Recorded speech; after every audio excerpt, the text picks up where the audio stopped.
નમસ્કાર દોસ્તો, વિડીયોમાં ફરી એક વખત તમારું સ્વાગત કરું છું। હવે આ ભારતીય જનતા પાર્ટી વાળાએ નવું ચાલુ કર્યું છે।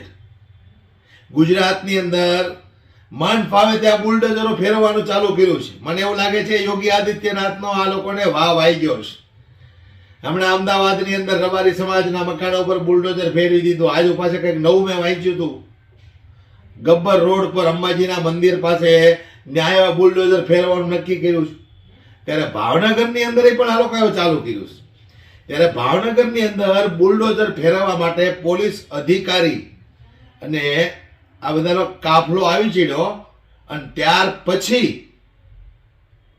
આમ આદમી પાર્ટીના નેતા રાજુભાઈ સોલંકી અચાનક આવી ચડ્યા અને ત્યાર પછી પોલીસ અને રાજુભાઈ સોલંકી વચ્ચે કેવી માથાકૂટ થઈ છે અને જે જગ્યાએ બુલડોઝર ચલાવવાનું હતું એ બુલડોઝરનું પણ શું થયું, આવો આપણે જરા વિસ્તારથી દોસ્તો એ વિડીયો પર નજર નાખીએ।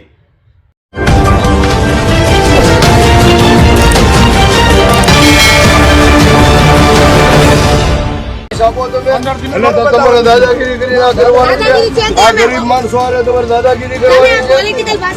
પોલિટિકલ છે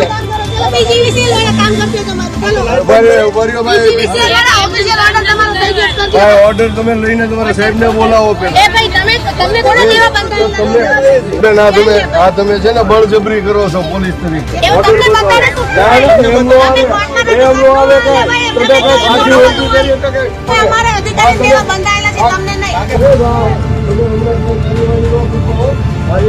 મને હુકમ આપો પેલા પછી થોડી કઈ વાંધો નહીં, તો તમે એને સમય આપો, નોટિસ આપો તમે, એટલે તો તમારે દાદાગીરી કરી ના કરવાની છે। આ ગરીબ માણસો આરે તમારે દાદાગીરી કરવાની છે। પોલિટિકલ છે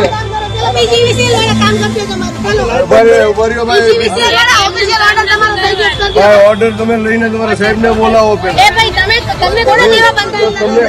પેલા તમે છે ને બળજબરી કરો છો પોલીસ તરીકે।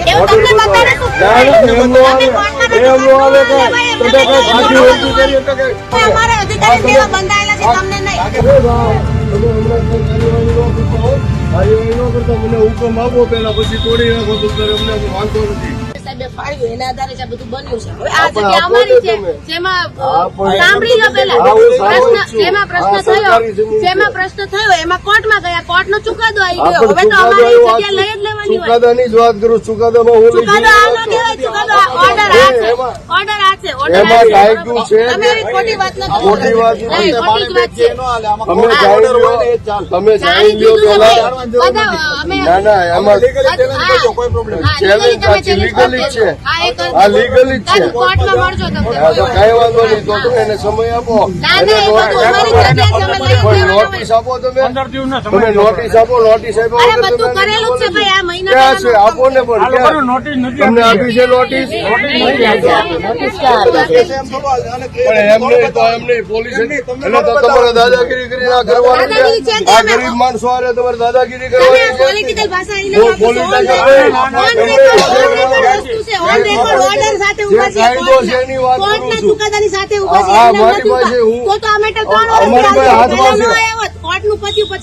અમારા પાસે હાથમાં છે।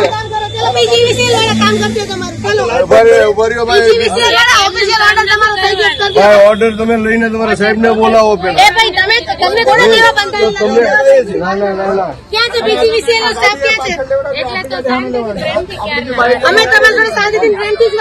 એમ નો હાલે બેન। આ તમે છે ને બળજબરી કરો છો પોલીસ તરીકે।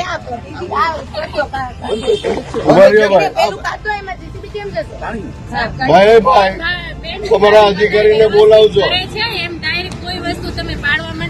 એમનું તમારે આ લોકોને આમાં બધેલું છે, તમારે નોટિસ આપવી પડે।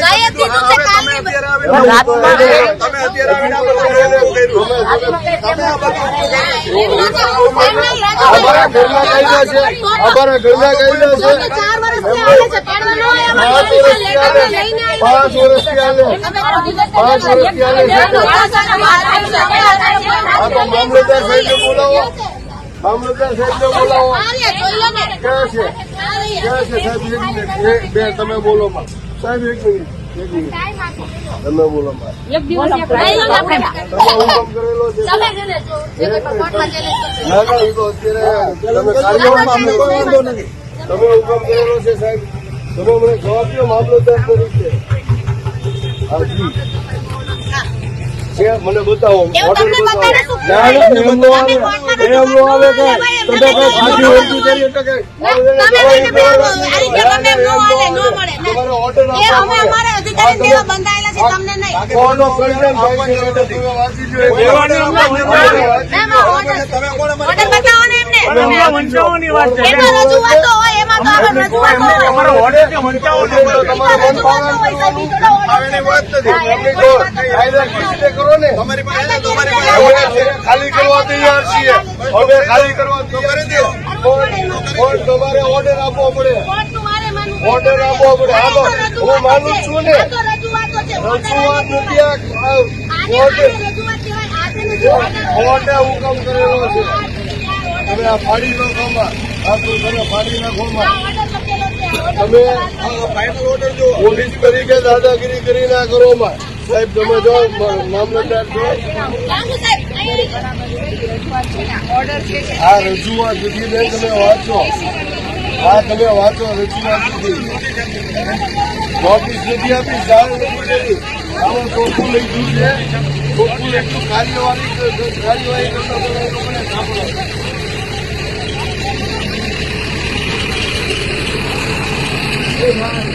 કાર્યવાહી કરશે. આ તમે કોને બધું માનો છો? જો આ કોર્ટનો હુકમ થયો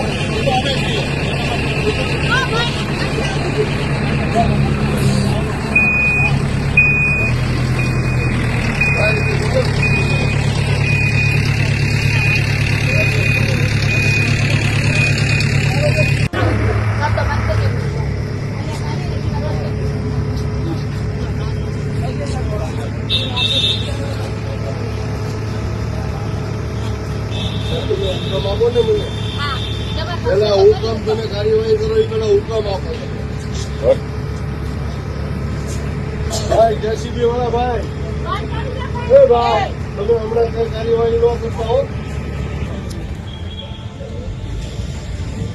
કાર્યવાહી ન કરતા મને હુકમ આપો પેલા, પછી તોડી નાખો તમે. અમને વાંધો નથી. ક્યાં ગયા?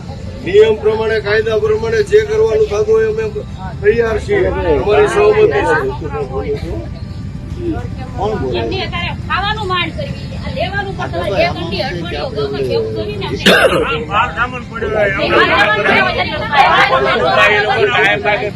આ તમારા મામલતદારે જવાબ નથી આપી શકતા. ઈ તો જવાબ આપે. આ ઓર્ડર છે, હુકમ થયો છે એનો. આ સુપ્રીમ કોર્ટની ગાઈડલાઈન છે.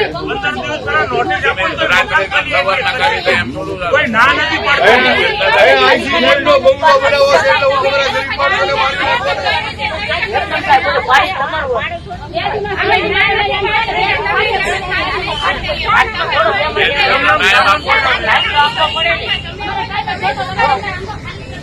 સાહેબ આ તમારી જવાબદારી ફિક્સ થાય. તમે આ પેલા વાંચી લ્યો, પછી જે કઈ કાર્યવાહી કરવી એ કરજો. આ મેજિસ્ટ્રેટ છો તો આપને કહું છું કયા સાહેબની સૂચના છે?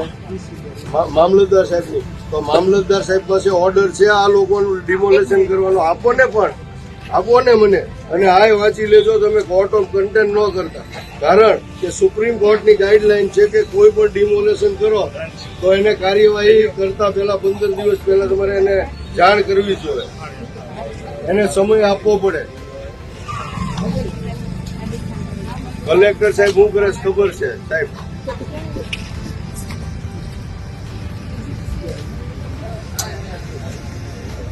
અને તમે એકલા તમારી વર્દીનો ન જુઓ, માનવતાનું જુઓ, આ દેશના બંધારણનું જુઓ, કાયદાનું જુઓ, ગરીબ માણસોનું જુઓ. આઈસી સાહેબ નો બંગલો બને છે એનો મતલબ એવો નથી કે તમે દાદાગીરી કરીને આ બધાને હટાવી દો.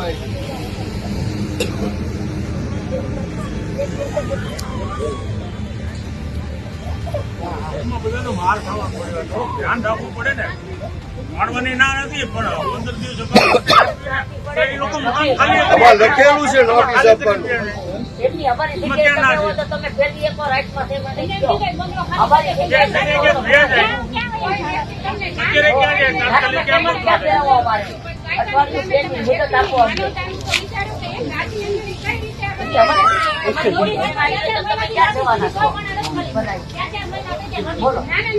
તમે અમને 2 દી 3 દી આપો, મુદત આપો. ઘાટમાં અમારી જગ્યાએ તમે હો તો તમે ઘાટમાં નાને 12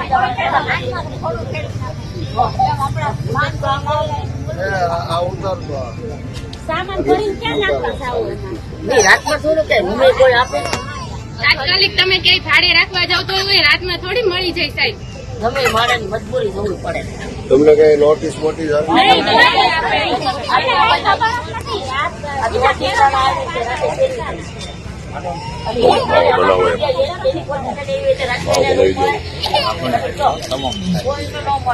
કોઈ અમારા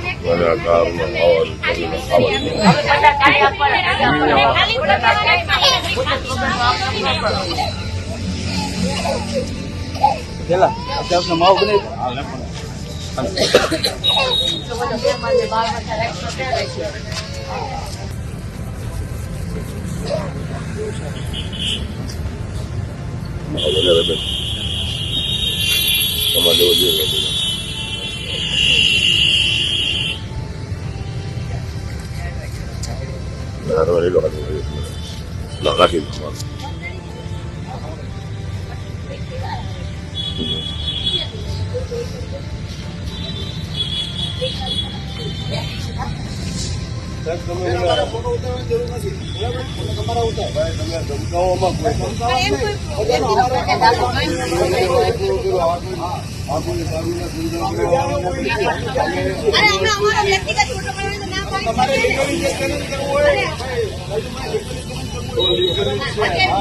મોટાની વાત નહીં કરતા.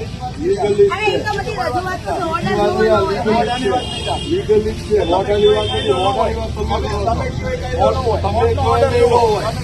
તમે પોલીસ સ્ટેશન તમારે હું કાયદો હાથમાં લેવાનો, કોર્ટ ઓફ કન્ટેમ્પ કરવાનું, કોર્ટની ઉલ્લંઘના કરવાની. આ કોર્ટ હા એ અમને ખબર છે.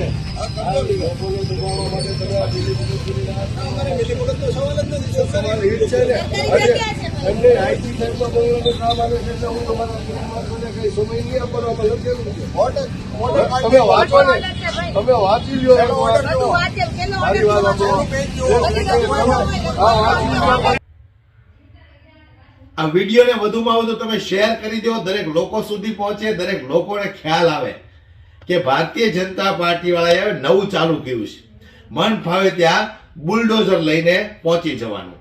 પણ ભારતીય જનતા પાર્ટીના શાસન દરમિયાન એમના જ મળતિયાઓએ જ્યાં જ્યાં ગેરકાયદેસર બાંધકામો બનાવ્યા છે ત્યાં તમારામાં કેમ હિંમત નથી બુલડોઝર ચલાવવાની? ત્યાં તમે લોકો કેમ બુલડોઝર લઈને જતા નથી?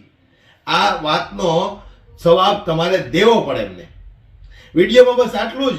વધુમાં વધુ વિડીયોને શેર કરી દો, દરેક લોકો સુધી પહોંચે એટલે ખબર પડે કે ભારતીય જનતા પાર્ટીને વોટ આપ્યા પછી પણ આપણે કેવું કેવું ભોગવવું પડે છે. જય હિન્દ.